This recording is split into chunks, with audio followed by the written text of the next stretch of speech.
Daniel Lavoie, né le 17 mars 1949 à Dunrea, un petit village francophone du Manitoba, au Canada, est l'un des artistes les plus polyvalents de sa génération.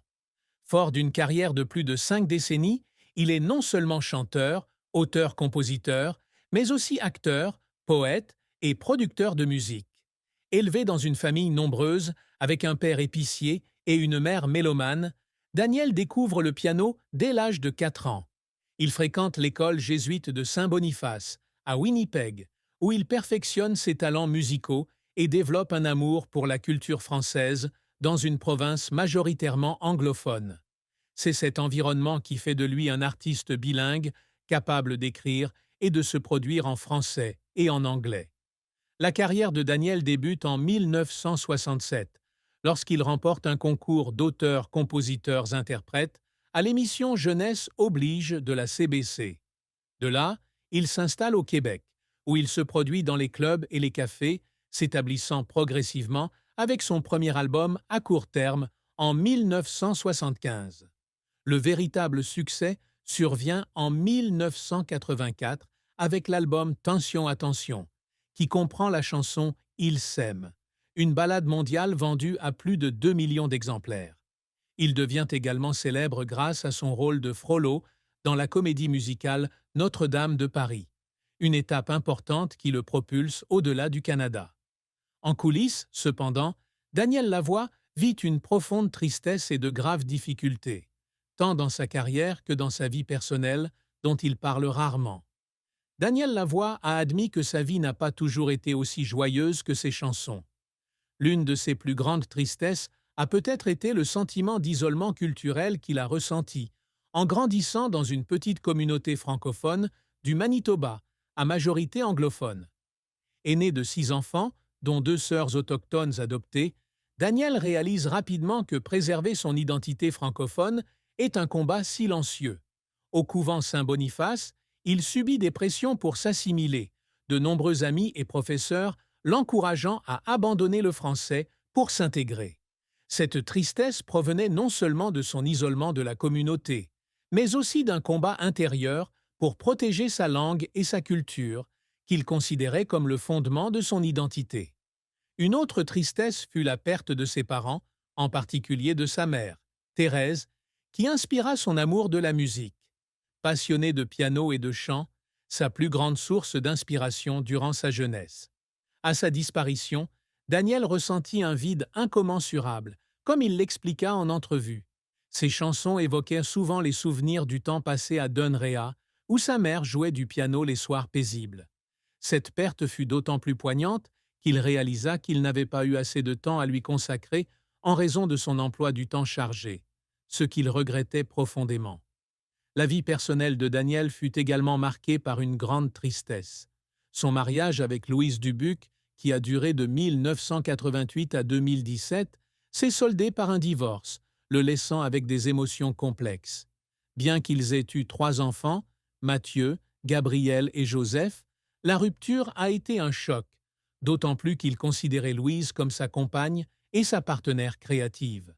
Cette rupture a non seulement perdu une compagne de vie, mais a aussi bouleversé la vie de famille qu'il avait toujours tant travaillé à construire. Il a dissimulé cette tristesse derrière un optimisme apparent, mais ses proches ont remarqué qu'il était devenu plus discret au fil des années qui ont suivi le divorce. Une vérité douloureuse que Daniel Lavoie a finalement admise était son insécurité quant à sa valeur dans l'industrie musicale. Au début des années 1980, après plus d'une décennie dans l'industrie, il vivait encore sous le seuil de pauvreté, comme il l'a dit un jour en entrevue. Il envisageait d'abandonner la musique si Tension Attention ne remportait pas de succès. La peur de l'échec, combinée à la pression de faire ses preuves dans une industrie compétitive, l'a mené à des moments de profond doute. Il a un jour confié qu'il y avait des soirs où il était assis seul en studio, se demandant s'il avait vraiment assez de talent pour continuer. Cette vérité, bien que douloureuse, l'a motivé à travailler plus fort, ce qui a mené au succès retentissant d'Il s'aime. La carrière de Daniel Lavoie a été un long parcours, parsemé de hauts et de bas. Après avoir remporté le concours Jeunesse oblige En 1967, il s'est installé au Québec et a commencé à se produire dans des bars et des clubs. Ses premières années n'ont pas été faciles, car il devait jouer de la musique de 21 heures à 3 heures du matin, 7 jours sur 7, pour gagner sa vie. Son premier album, À court terme, paru en 1975, connaît un succès modeste.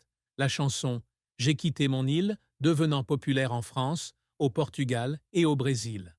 Son deuxième album, Berceuse pour un lion, continue de bâtir sa réputation au Québec, mais c'est avec l'album Nirvana Bleu, 1979, qu'il atteint véritablement la reconnaissance internationale avec la chanson La danse du SMAT, écrite lors d'un moment de crise spirituelle au parc La Fontaine à Montréal.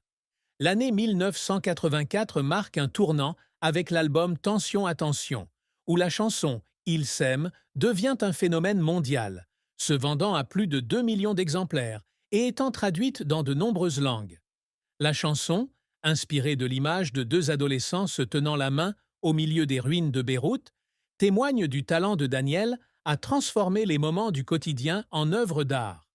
L'album lui vaut 3 Félix et un Midem d'or à Cannes, consolidant ainsi sa place dans l'industrie musicale francophone.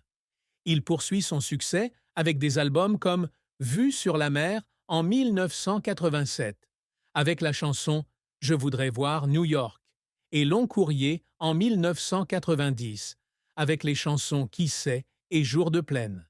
Son rôle de Frollo dans la comédie musicale Notre-Dame de Paris en 1998 marque une étape importante. La comédie musicale, inspirée du roman de Victor Hugo, devient un phénomène culturel, se vendant à plus de 3 millions d'exemplaires et attirant des millions de spectateurs en France, au Canada et à Londres. Incarner Frollo, un prêtre aux prises avec la foi et la luxure, représente un défi de taille, mais Daniel excelle, apportant une profondeur émotionnelle au personnage. Il continue d'apparaître dans des productions en France, au Québec et en Corée du Sud, devenant le seul membre de la distribution originale encore actif lors de reprises. Il apparaît également dans Le Petit Prince, joue un pilote et compose la musique de films comme Le fabuleux voyage de l'ange. La carrière de Daniel ne se déroule cependant pas sans heurts. Son album en anglais Cravings de 1981 fut largement ignoré, ce qui le frustra dans ses tentatives de conquérir le public anglophone. Certains de ses projets de production, comme ceux d'artistes moins connus, ne rencontrèrent pas le succès escompté, le faisant douter de ses capacités. Ces moments, bien que douloureux, lui apprirent la patience et l'innovation. Il confia un jour qu'il y avait des soirs où il était assis en studio, en pleurs, sous la pression de la création d'une nouvelle chanson, alors que le public s'attendait à ce qu'il réédite le succès de Il s'aime.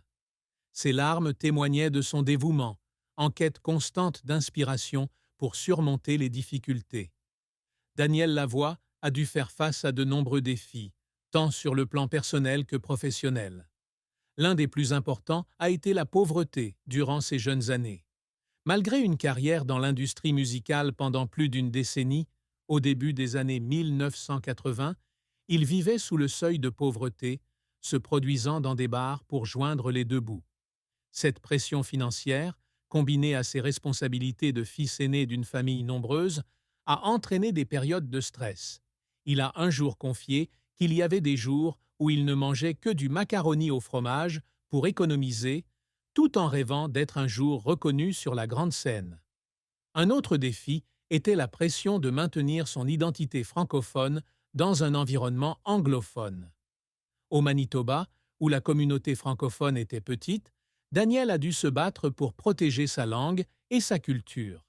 Son éducation à Saint-Boniface, où on l'encourageait à parler anglais, a été un défi de taille, car il se sentait pris entre deux mondes.